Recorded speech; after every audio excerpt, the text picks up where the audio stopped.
Esse mês, gente, a gente está falando sobre uma lista de desejos. Lista de desejos. E é interessante que a gente esteja falando sobre lista de desejos e não sobre metas do ano. Normalmente, em janeiro, a gente fala sobre metas do ano. A não ser há 3 anos atrás que nós falamos sobre algumas devoções espirituais para transformar a nossa caminhada com Deus aí, né? Eu lembro porque essa série marcou o meu coração em janeiro. Mas fora isso, normalmente a gente fala sobre as metas do ano, né?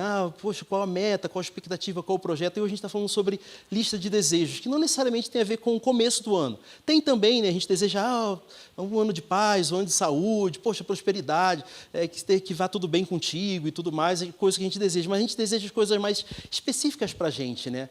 A gente deseja que, sei lá, aquele aumento venha, a promoção venha, a gente deseja que o amigo que não está empregado ou que acabou de sair da faculdade consiga o emprego, e aí algumas coisas mais específicas ocorrem no nosso coração quando se trata de lista de desejos. Na semana passada a gente falou sobre a santidade de Deus ter o nome dele santificado na nossa vida. Eu queria que quem trouxe a Bíblia, abrisse a Bíblia, quem trouxe no celular, ligasse a Bíblia, ou acompanhasse com a gente aqui o texto de Mateus 6, a gente vai ler o verso 9 e 10. Mateus 6, 9 e 10.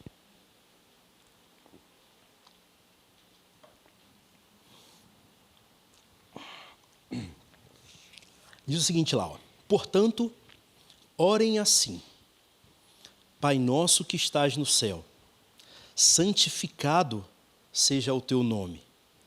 Venha o teu reino, seja feita a tua vontade, assim na terra como no céu. Vamos orar?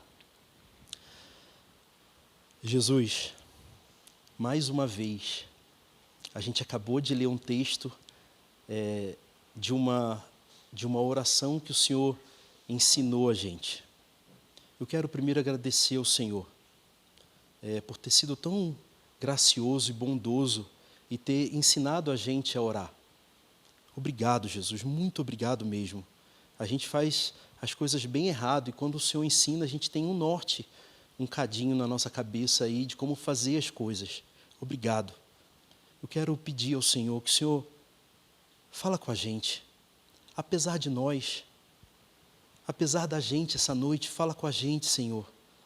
A gente de verdade não tem mesmo muito a oferecer ao Senhor ou nada a oferecer ao Senhor.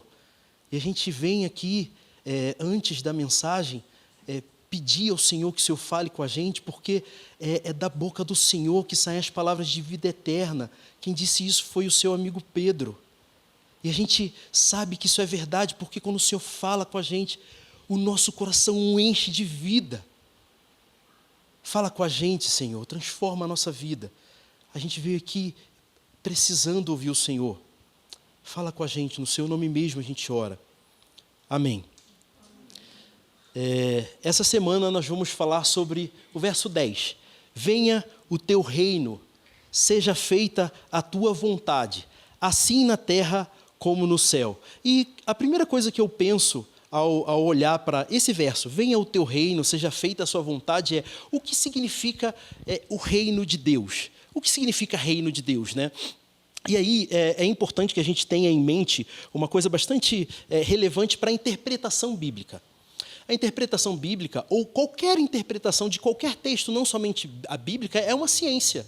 E ela leva em consideração alguns princípios, algumas normas que não devem ser desconsideradas. Por exemplo, hoje de manhã o Vinícius falou, e é verdade, do contexto em que aquele texto foi escrito. Então, a gente deve olhar para aquele texto e nos perguntar o que estava acontecendo naquele tempo.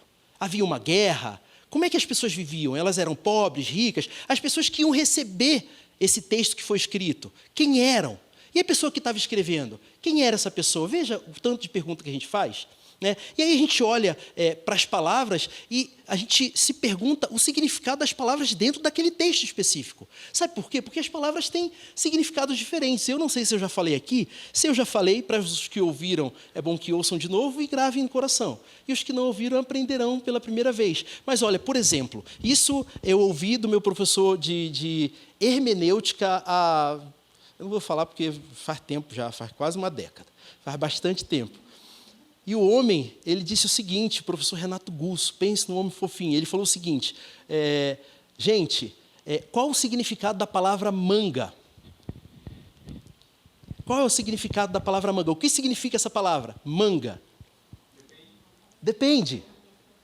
A gente tem a manga fruta, que vem da mangueira, que é a árvore da manga. E mangueira lá no Rio também é a borracha que a gente coloca na torneira e sai água em outro lugar. Também é mangueira e também é borracha lá no Rio, veja só. E é também escola de samba. Não pode ir no ensaio, na escola de samba. Aí, ó, tá vendo? Tá tudo ligando aí, mas não tem nada a ver, viu, gente?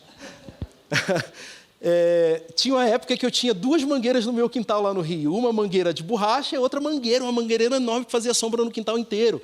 Manga pode significar a parte da camisa. O que significa manga num texto? Bom, aí depende do contexto. Se eu estou falando da roupa, se eu estou falando da fruta e por aí vai. Reino de Deus é a mesma coisa. O que significa a expressão reino de Deus? Bom, depende do contexto onde ele está escrito. De um modo geral, tem uma interpretação, uma percepção de um modo geral. Entretanto, cada vez que nós olharmos para essa expressão, e é usada muitas vezes nos evangelhos, a gente tem que se perguntar, puxa vida, o que essa expressão está significando? E aqui nesse texto, e aí eu vou buscar a ajuda de pessoas que são mais escoladas que eu na interpretação bíblica, estudiosos mais escolados na interpretação bíblica, o que eles dizem é que reino de Deus significa o governo de Deus sobre todas as coisas. O governo de Deus sobre todas as coisas. Que venha o seu reino. Que venha o seu reino. E aí a segunda pergunta que vem é, o que significa orar que venha o seu reino? Bom, quando a gente ora que venha o seu reino, a gente clama ao Senhor que o governo dele, os propósitos dele sejam realizados sobre todas as coisas. E aí o Vinícius já falou aqui também que Deus está em missão. E qual é a missão de Deus? Deus está resgatando um povo para si. Deus está separando um povo para si. Essa é a missão de Deus. Então, ao orar que venha o seu reino, nós clamamos, amado Senhor, se encontra com aqueles que estão lá no Iraque, com o nosso irmão Vlad, e ele está lá falando sobre o Senhor, arrumando jeito de conversar sobre o Senhor, se conta com aqueles que o Senhor vai se encontrar lá. Fala com eles, Jesus, se revela a eles, isso significa venha o seu reino. Jesus, fala com as pessoas da nossa comunidade, do nosso bairro, com os nossos vizinhos. Amado Senhor, ajuda a nossa comunidade a expressar o reino do Senhor nesse bairro, de tal forma que as pessoas desejem conhecer o rei desse reino. Que venha o seu reino. Senhor, conhece o meu irmão que não te conhece. Conhece o meu amigo. Senta lá naquela esquina, parecida com a que o Senhor sentou e me esperou um dia, da mesma forma que o Senhor fez no poço com a mulher samaritana. E fala para ele quem o Senhor é. Jesus, fala com ele. Venha o seu reino. Cumpra-se o seu propósito de salvação no mundo. Isso venha o seu reino. Entretanto, essa oração também tem um significado, venha o seu reino, porque se venha o governo de Deus sobre todas as coisas, que ele venha também, e tem um significado interno, sobre a minha vida, sobre o meu coração. Senhor, e essa é a oração, que os princípios do seu reino sejam plantados no meu coração, germinem, nasçam, cresçam e transformem o meu coração, encham-me, até que haja bem pouco de mim, e se ache só a ti, venha o seu reino sobre mim. E essa oração é muito adequada porque o reino de Deus tem princípios e valores. Olha, a oração do Pai Nosso, ela está dentro de 3 capítulos. Quer dizer, dentro de um texto que se chama oração ou sermão do monte. Não poucos teólogos também chamam esse sermão de a apresentação dos valores do reino de Deus. E a oração do Pai Nosso está no capítulo 6, o Sermão do Monte é capítulo 5, 6 e 7. Os valores do reino de Deus são apresentados nesse sermão. A oração vem ao seu reino no meu coração, é que esses valores nasçam no meu coração. E aí eu trouxe alguns deles para que a gente perceba um pouco como eles são. E talvez compare o nosso coração com eles. Por exemplo, sobre a ira, o que o valor do reino diz é: não se ire para que você não seja julgado. Por exemplo, sobre o adultério, o que o valor do reino diz é: olha, quando você coloca os seus olhos sobre uma mulher ou sobre um homem, e no seu coração há uma intenção enganosa, isso já é inadequada, isso já é adultério. Veja, é o valor do reino, não é o que se realiza como se pensava antes, mas a intenção do coração. Venha o seu reino nesse coração, Senhor. Sobre o juramento, olha, o valor do reino não é enganoso na palavra, mas que seja a palavra daqueles que pertencem ao reino. O sim, sim. E o não, não. Quando aperto a mão de alguém, o compromisso está firmado. Isso é tão presente na cultura norte-americana, né? Apertou a mão, é contrato. Que seja o sim, sim, e o não, não. Um valor do reino. Sobre se vingar, sobre ressentir, sobre guardar a mágoa e demorar-se a perdoar, o valor do reino e olha o tamanho das doideiras que estão ditas aqui, você apanha numa face e dá a outra. Você é chamado a caminhar uma milha e caminha mais uma milha. Sobre o valor do reino, Mateus 5, a partir do verso 43, ouviram o que foi dito, então Jesus está chamando aquelas pessoas que estão ouvindo ele, a lembrarem de um ditado popular. Não era parte da Escritura, mas um ditado popular. Ouviram o que foi dito: ame o seu próximo e odeie o seu inimigo. Os judeus culturalmente falavam isso. Sabe? Assim como os nossos ditos populares que temos aqui no Brasil, eles tinham esse. Aí Jesus vem com algo revolucionário, que ninguém antes dele havia dito. Não havia um mestre religioso, não havia alguém que tivesse falado algo tão revolucionário quanto Jesus fala nesse momento. Eu, porém, lhes digo: amem os seus inimigos e orem pelos que perseguem vocês. E aí ele continua: para demonstrarem, olha que loucura, que vocês são filhos do Pai. Eu conheço um jovem que há algum tempo foi morar num apartamento com a mãe dele. Eles chegaram nesse apartamento, compraram lá o apartamento, e aí os vizinhos de cima chegaram um pouco depois. Aqueles vizinhos tinham 2 filhas, e as filhas botavam um som muito alto, durante o dia inteiro. Era alto demais. A mãe daquele jovem, ela estava no pior período da depressão dela. O mais angustiante período. Ele chegava em casa e aquela mulher estava sentada na cama, com os olhos abertos, como que tivesse com medo de um monstro que chegaria, e o monstro não existia. E ela estava tendo que lidar com aquele som que parecia estar dentro da casa dela durante o dia inteiro. E o som que tocava era funk. Tinha um agravante, né? E olha que eu sou carioca. Tem uns funk que eu gosto, mas outros não rola muito. Oi? Viu? Não era eu o filho, não, eram 2 meninas. E aí, eles perceberam que precisavam fazer algo, porque não estava dando para aquela mulher passar o dia inteiro com um som tão alto que parecia estar na sala dela. Era muito alto. E aí eles foram falar com os pais das meninas, e não adiantou. Então, o jovem, quando chegava em casa mais cedo, ou durante o dia, quando ele estava em casa, em algum dia diferente do seu trabalho, que ele estivesse disponível, ele ia lá falar com as meninas: poxa, pode abaixar, está muito alto, a gente está precisando de um pouco de tranquilidade, e não adiantava.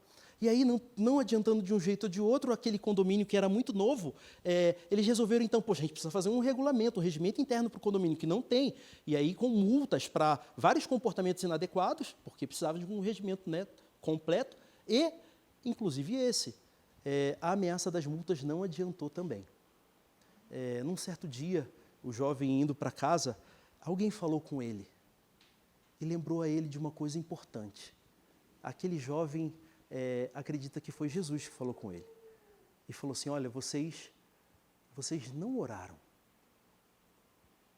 Vocês não oraram. E já havia passado muito tempo.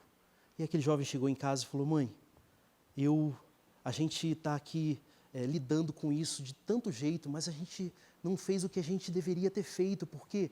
Porque a gente é servo do rei, do nosso rei. A gente precisa orar por eles.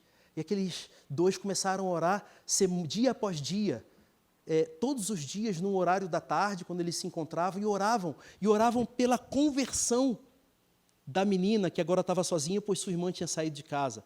Oravam para que a mãe daquela família se encontrasse com Jesus, porque era a coisa mais preciosa pela qual eles poderiam orar por aquela família, aquelas duas. Oravam para que o pai então voltasse para casa, porque já tinha saído de casa e a família estava se dilacerando. E ao voltar para casa também se encontrasse com Cristo.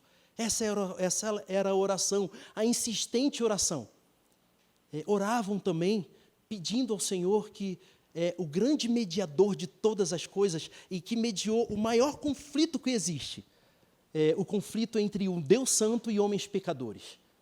Jesus Cristo de Nazaré é o maior mediador que refez o caminho entre os homens pecadores e o Deus santo. Pediam para que ele mediasse aquele conflito, porque eles não sabiam como fazer. E como crianças que tinham brigado com alguém e não sabiam como resolver o problema, iam para o pai e falavam, pai, a gente não sabe, tem alguém brigando com a gente não sabe como fazer. A beleza do final dessa história é que menos de 2 meses depois, o pai já estava em casa. A família inteira estava congregando numa igreja próxima à casa deles. E ao chegar em casa uma certa vez, aquele jovem ouviu um som bem baixinho, era um louvor. E ele perguntou para a mãe, não botou alto, não teve som alto hoje, mãe? E a mãe falou, não, foi bem baixinho, e olha, foi louvor o dia inteiro.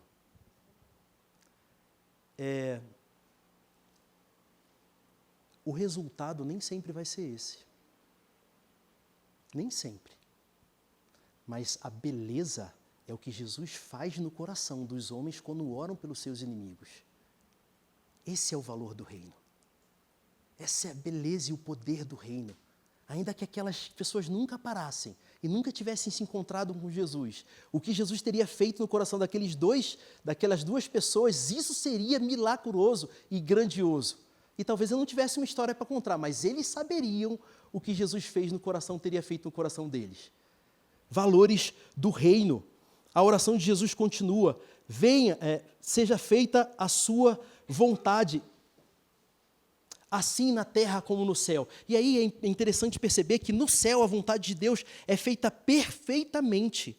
Os anjos a cumprem perfeitamente. Os homens e mulheres que já foram alcançados, já cruzaram o rio pela morte e chegaram na cidade celestial, fazem a vontade do Senhor perfeitamente. E Jesus fala, Senhor, que a sua vontade seja feita perfeitamente, aqui na terra, como ela é feita no céu.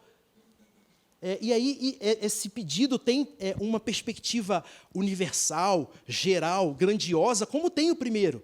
Que a vontade de Deus seja feita no mundo, que a vontade de Deus seja feita na história, que a vontade de Deus seja feita nos próximos governantes do país. E a certeza que se tem é que será feita. É interessante, depois dessa declaração, pensar que os atuais governantes do país foram dados pelo próprio Deus. E os próximos também, independente do espectro político em que eles estarão. Mas o que a gente tem certeza, e aí isso deve renovar e transformar as nossas esperanças. O que a gente tem certeza é o seguinte, é o Senhor quem governa a história. É o Senhor quem governa a vida. Não são os homens que decidem as leis que governam. Ele dará cabo e fim de todas as coisas e as ordenará do jeito dele. Louvado seja o Senhor, sabe por quê? Porque ao final de tudo, meus irmãos, se nós não morrermos antes e já estivermos na glória com Ele, Ele virá num céu cheio de glória, rasgará os portais da eternidade e chamará a sua igreja. esse povo que ele reúne. E aí não haverá poderes no mundo que resistirão a ele. Sabe o que a gente faz com isso? Louvado seja o Senhor e descansa diante dele. A vontade do Senhor será feita. Entretanto, assim como no primeiro pedido, essa oração também tem uma perspectiva interna. Vale a gente lembrar, como acabamos de perceber, que Deus reina ou não reina. Algum de nós aqui responderia negativamente à afirmação: Deus reina sobre todas as coisas na existência. Algum de nós diria não, nessa parte aqui ele não reina. A gente pode dizer isso? Ele reina.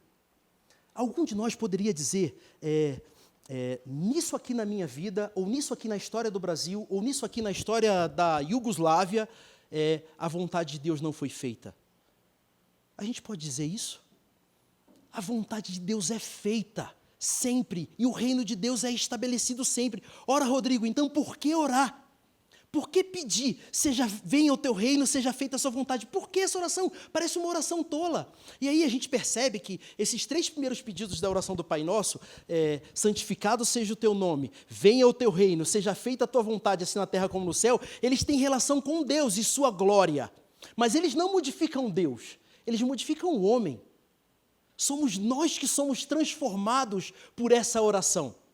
Por isso que, ao orarmos, seja feita a sua vontade, nós clamamos ao Senhor que no nosso coração, onde a vontade de Deus encontra a maior resistência da história, do universo, onde se encontra a resistência maior à vontade de Deus ser cumprida, no coração do homem. O Paul Washer, alguém que o Vinícius gosta bastante de citar, e eu aprendi com ele a fazer isso, ele, numa pregação, ele fala o seguinte, olha, falando sobre isso, sobre como o nosso coração resiste à vontade de Deus, ele fala, olha, Deus, na criação, olhou para os céus e falou para as estrelas se mantenham no firmamento, e elas se curvaram diante da majestade de Deus, e se mantiveram no firmamento. Ele olhou para o mar e disse, mar, você vai até aqui, porque daqui para cá será terra seca, e o mar se curvou diante da grandeza do Senhor, e disse, sim, Senhor. Ele olhou para a terra e disse, terra, você não passará daqui, porque daqui para cá será mar. A terra se curva diante da majestade e coroa de Jesus Cristo. E diz, sim, Senhor. Aos grandes montes da terra, ele fala, ergam-se da terra. Os montes se ergueram diante da majestade do Senhor e se curvaram diante dele, dizendo, sim, Senhor. Ao homem, o Senhor falou, faça isso, e o homem virou para Deus e disse, não. E esse não ecoa até hoje, nos nossos corações e na nossa vida. Até hoje, se não ecoa no coração vazio dos homens que não se encontraram ainda com Ele. E por que não dizer? Eu creio que você, como eu, tenha conflitos no seu coração diante da vontade de Deus. Eu li esses princípios do reino e eles não são por acaso. Eles têm muito mais a ver comigo do que com qualquer um de vocês, provavelmente. Eu peguei os que mais me importavam.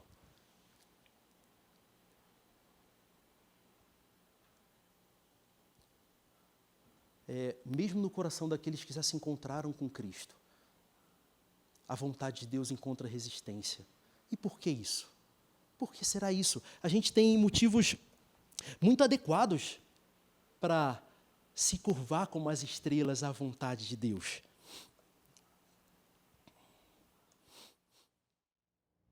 Salmos 37, 5. Entrega o seu caminho ao Senhor, confia nele, e o mais ele fará. Ei, entrega o seu caminho ao Senhor, o mais ele fará. Olha que motivação fantástica para entregar ao Senhor a sua vontade e submetê-la à vontade dele, a um povo exilado por seus pecados e desobediência, comportamento bem inadequado diante de Deus, afastamento de Deus. O Senhor olha para eles, lá afastados da sua terra, presos num reino distante deles, e fala o seguinte, eu é que sei que pensamento tenho a respeito de vocês, diz o Senhor, são pensamentos de paz e não de mal, para lhes dar um futuro e uma esperança. Como não olhar para a vontade desse Deus misericordioso e perceber motivação fantástica? Como não perceber que dobrar a nossa vontade ao Pai amoroso que deu o seu próprio Filho para religar o caminho de homens como nós até Ele? Não é fantástico? O que acontece é que aconteceu uma coisa há um tempo atrás, pouco tempo aqui no Brasil, que fala um pouquinho para a gente sobre o que acontece no nosso coração para resistir a coisas tão boas como essas. A vontade de Deus que é boa, perfeita e agradável, segundo Romanos 12:2. Por que resiste o meu coração e o seu coração em tantos aspectos? A gente teve um tempo atrás um negócio chamado Mega Sena. Eu não sei se vocês são tão pecadores quanto eu, mas todo ano quando tem esse negócio de Mega Sena, meu irmão. Pensa no menino que vez por outra se pega, Jesus. Se eu ganhar esse negócio aqui, Senhor, eu vou fazer um tanto de trem massa. E aí eu vou comprar a casa para minha mãe, bem pertinho de mim, no bairro Massa, em Curitiba, seguro para ela sair e entrar de casa tranquilo. Eu vou pagar um plano de saúde massa para ela, para garantir que ela possa ir aos médicos, em exames e tudo que ela velho gosta de ir no médico, né? Vai, no médico toda hora. Eu digo para minha mãe, é muito engraçado. Eu digo para ela e falo assim, filho, a vida está corrida. Eu pensei, Jesus, você é aposentado assim. A vida dela está corrida, imagina a mim. Ela, não, que médico daqui a pouco, não sei o que, do médico, não sei o que, do outro médico, aí vai no médico, e o namorado dela também vai no médico, que é mais velho que ela, e... Bom, tem dia que sai 7 horas da manhã, eu volto 7 horas da noite, tá só de compromisso. Fala, eu estou com a minha saúde em falta, porque eu não estou indo no médico assim, não. Eu acho que a gente não vai ainda novo, para ficar velho e poder ir aos médicos, né? Tentar aposentar e ir aos médicos. Ó, se ela souber, eu estou chamando ela de velha, esse negócio está cagando. Bora encaminhar o link. Ela vai bater. Aí, nem sei o que eu estava falando. Tá. Aí eu estou lá lidando com a Mega Sena no meu coração. E passa por um monte de coisa. Isso, passa por um monte de coisa. Aqui no coraçãozinho. Massa. As viagens que eu nem quero fazer, eu vou fazer porque 570 milhões é dinheiro, não acaba mais. Eu vou acertar metade da vida de um tanto de gente que eu conheço, que precisa, e por aí vai. Sabe o que significa tudo isso? Significa que aqueles 570 milhões dão uma sensação para a gente que a gente consegue segurar as variáveis que são incontroláveis e que não estão sob a nossa vontade, obedecendo a nossa vontade, de acordo com a nossa vontade. A gente consegue, com aqueles 570 milhões, segurar elas e dizer assim, agora elas vão ser como eu quero. E sabe o que vai acontecer? Eu vou ser feliz. Eu vou ser feliz. Eu sou um homem esquecido. Essa semana eu esqueci de responder 2 pessoas, já pedi perdão a uma delas. A outra de depois. Mas eu esqueço, daqui da igreja, eu esqueço coisas importantes, sérias. Mas tem um troço que Jesus me deu que eu lembro de mensagem. E tem umas mensagens que eu nunca mais esqueço. Quando ela é boa, aí eu lembro mais ainda. E o Vinícius, ele pregou uma mensagem aqui uma vez, e ele deu um exemplo muito massa mesmo, que descreve bem isso que a gente está falando. O desejo da gente controlar e colocar todas as coisas sob a nossa vontade. Ele lembrou para a gente que o Uber é a expressão máxima desse coração. Quando a gente chama o Uber, lembrou o Vinícius, a gente sabe o valor dele, a gente sabe a hora que ele vai chegar na nossa casa, o caminho que ele vai fazer e quando que nós vamos chegar no nosso destino.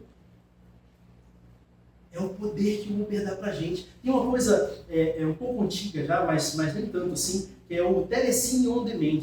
Foi o que a gente conheceu primeiro aí, desse negócio de alugar filme e ver filme a hora que você quer e tudo mais. E aí depois que começou esse Telecine On Demand, aí depois veio Netflix e por aí vai, e essas coisas que todo mundo conhece, não era mais a Rede Globo que dizia que somente às segundas-feiras, depois da novela das 8, eu viria um filme muito legal.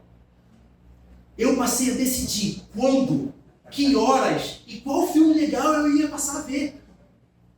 E sabe o que todo esse trem está dizendo para a gente, treinando o nosso coração? Ele está dizendo para a gente que quando a gente faz a nossa vontade, e ele é feita adequadamente, do jeito que eu quero, da forma que eu quero, é quando eu sou feliz. E aí, quando a gente tem um Senhor falando para a gente que não é assim, amado, pensa num coração de homens e mulheres que dizem não. É desse jeito sim. E aí eu vou dizer, é fácil em alguns aspectos da vida falar como as estrelas. Sim, Senhor. Mas naqueles que são mais preciosos, naqueles que doem mais em mim, é bem difícil falar isso. É quando o meu coração mais grita, não!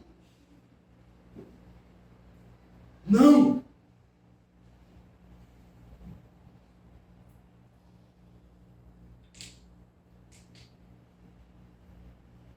Como é que faz, Rodrigo? Como é que faz para resolver isso? Alguém me perguntaria 1000 vezes.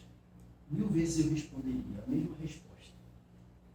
Aqueles que se encontraram com Cristo, todos eles têm esse conflito no coração. Eles já são parte do reino. Foram conquistados por um Senhor poderoso demais. Entretanto, esse é o já. Isso já está garantido. Esse Senhor poderoso demais já garante para aqueles que se encontraram com Ele que Ele irá caminhar com esses homens e mulheres durante todo o caminho, até que eles cruzem o rio. E aí, cruzar o rio aqui é uma referência ao livro O Peregrino, onde o rio é o momento que se morre. E aí você entra na cidade celestial. E ao cruzar o rio, Ele estará lá.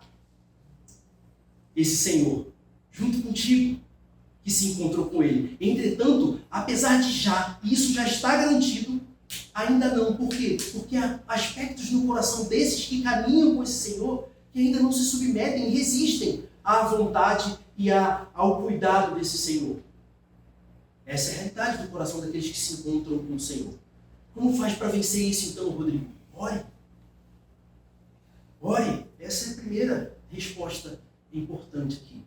Fale com Jesus, sabe por quê? Porque, e não fale com Jesus esperando que Ele mude, mas fale com Jesus sabendo que quem vai mudar vai ser você.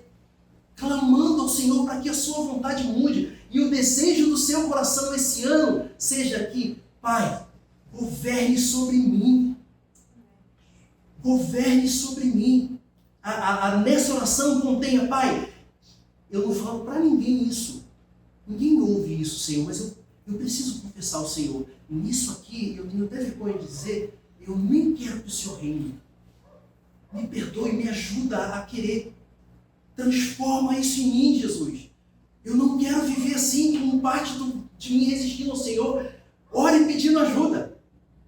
E Ele ajuda. Pensa numa oração massa. Jesus ouve essa oração. Ajuda-me, Senhor, Pedro afundando no mar. E Jesus pega Pedro e não deixa Pedro afundar. Ele sempre responde a essa oração. Leia a Escritura. Você que se encontrou com o Senhor, leia a Escritura. Sabe por quê? Porque ao ler a Escritura, você vai conhecer esse grandioso e amoroso Senhor. Vai perceber que Ele é Senhor, vai perceber que Ele é governador, vai perceber que Ele é Pai, vai saber que Ele é amigo, vai saber das declarações de amor sobre você. E o seu coração vai se encher de afeições por Ele. E quanto mais afeiçoado por Ele, mais as vontades do seu coração serão as vontades dEle. Leia a Escritura. E se você não se encontrou com Ele ainda, e como é que eu sei, Rodrigo, se eu me encontrei com Ele ou não? Há esse conflito no seu coração? Quando você olha para a sua vida, você percebe na sua vida assim, puxa, está tudo massa. Não, está tudo legal, Jesus acho que está super massa com a minha vida aqui, eu estou de boa, estou fazendo tudo bem. Isso significa que provavelmente você está julgando a sua vida a partir dos seus parâmetros e não dos parâmetros do reino de Deus. E aí, o meu chamado, ou o chamado do Evangelho para você essa noite é se submeta ao reino. Peça ao Senhor que Ele se torne o rei de sua vida. Clame ao Senhor que Ele se encontre contigo, ainda hoje, antes de dormir. Poxa, Rodrigo, mas você está dizendo para eu embarcar numa viagem que você acabou de dizer que todos os que estão dentro desse barco sofrem de um conflito. Ah, meu irmão, Meu amigo, deixa eu dizer para você, esse homem que te chama para essa viagem estará com o braço forte e poderoso dele, todos os dias da sua vida. E aí, eu quero te lembrar de uma coisa, 570 milhões, e por isso você deve se submeter a ele, não garantem a segurança de uma mãe. Porque ricos também morrem pela violência urbana. 570 milhões, nós falamos isso aqui muitas vezes, não garantem a saúde de alguém. Por quê? Porque em algum momento a medicina falha. 570 milhões garantirão bastantes prazeres. Viagens, uma vida bem cheia de luxo e luxúria. Mas pergunte aos homens que se satisfizeram dessa vida por um bom tempo. Ao final dela, em algum momento, eles olham para tudo isso e falam assim: a minha boca continua seca, como se eu nunca tivesse tomado um copo de água sequer. Falta a eles o alívio e a alegria que só o Rei dos Reis pode fazer. Eu te chamo a se entregar a Ele, porque Ele é o único ser de fato contínuo o suficiente e poderoso o suficiente para garantir alguma coisa para você. Se entregue a Ele. E clame a Ele para que a sua vontade passe a ser a vontade dEle. Que o Senhor nos ajude. Que o Senhor produza essa verdade no nosso coração. Que os princípios do reino, a partir de um relacionamento afetuoso, pessoal com o Rei, transformem o nosso coração e governem o nosso coração esse ano. Vamos orar. Amado Senhor,